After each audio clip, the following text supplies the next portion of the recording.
Okay, we're going on to the next section, 18.2 resistors in series.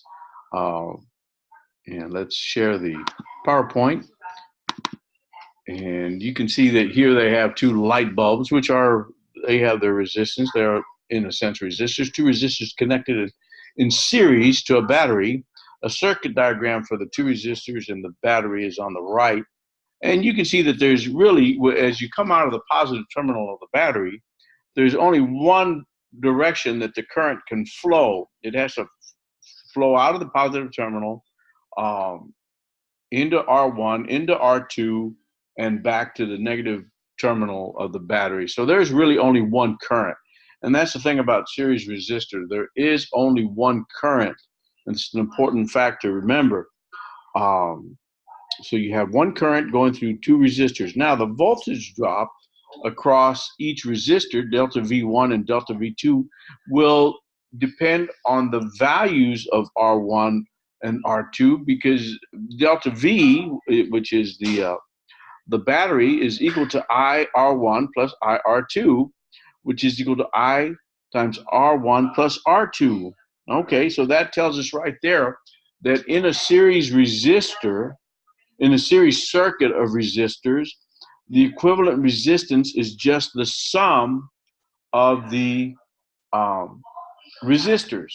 And let's take a look at that. We did a little bit of analysis on capacitors. Let's do the same kind of analysis on resistors. So I'm going to switch to share the iPad, and it usually takes a little.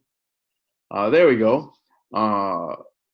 So this is our equation. R equals the resistivity times the length times the area. So let's say we have a resistor made up of a wire, and it has resistivity, and it has a cross-sectional area. We're going to assume that these are the same.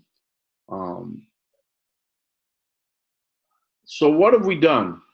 Well, if we were to blow this up, let's take a cross-sectional look at this blow up of this wire. It's got cross-sectional area A, and we look at it here, and it has the same cross-sectional A. We're looking at identical resistors.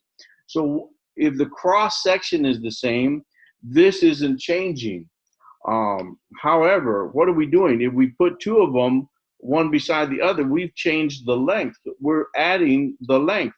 So it makes sense that the R equivalent is equal to R1 plus R2, because all we've done, the resistivity is the same, as they're identical type of resistors, and the cross-sectional area has remained the same. So the R equivalent is equal to R1 plus R2. And if you keep doing it, you'll see that it it doesn't matter how many resistors you have. Let's get down here to the bottom. R equivalent is equal to R1 plus R2 plus R3 if you have a bunch of resistors. So let's catch up. I brought up a whole bunch of equations. Okay, and that's where we are. V equals I R equivalent. So I R equivalent is equal to I times R1 plus R2, or the R equivalent is equal to R1 plus R2. So that's for a series combination, you just add the resistors. And that's it for the end of the series resistors. So we'll stop here, and then we'll go on and do resistors in parallel.